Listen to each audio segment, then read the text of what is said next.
Hand with that, Environment Cabinet Secretary Aden Duale once again says that the hiving off of 51 acres of Karura forest to allow for the expansion of Kiambu Road is a decision 67 years in the making. The beacons for the road expansion were placed inside the forest in 1957 by the colonial government. Duale maintains public participation will be central in determining if the road will be expanded or not amidst an uproar by environmentalists that the decision did not account for the environmental impact on Kenya's last urban forest, as NTV's health and science reporter Bridget Sngana now explains. This letter dated 21st August 2024, written by Alex Lemarkoko, the Chief Conservator of Forests to the Kenya National Highways Authority, KENHA, gave no objection to the annexing of 51.64 acres of Karura forest for the expansion of Kiambu Road and extended an invite to KENHA to discuss the issuance of a special issue license to implement the project inside the forest.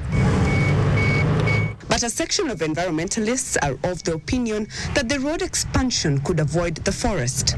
Are we in lack of what we can call ideas and innovations, where you can create roads above the existing roads? You're talking of 51 acres.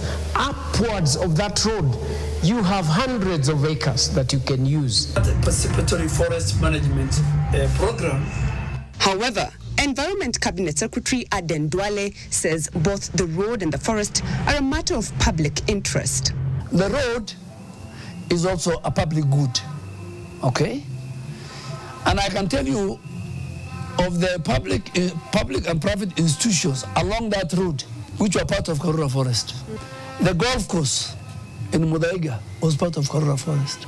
I don't know why the stakeholders are not talking about it. The DCI headquarters. In fact, it was supposed to be the Ministry of Environment and Natural Resources headquarters during Mzee Moi. If you go all the way up to NYS, up to GSU, up to where NIS is, all those are public institutions which were part of Karura Forest.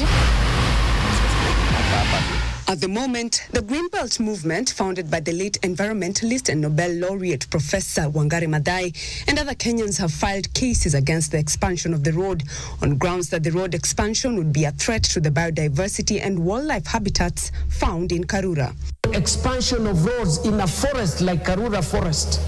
And people with their good minds can think of excising 51 acres. Tomorrow it will be 150 acres. However, CS Duale maintains that public participation must be considered before the project takes off. What I've asked the people is whether public participation was done.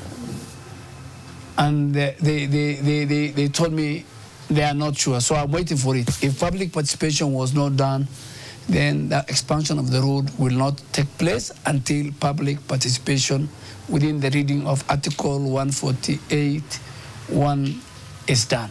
Bridget Sngana, NTV. What do we do? All right, let's take a quick break here on NTV tonight. We still have plenty lined up for you. Stay with us.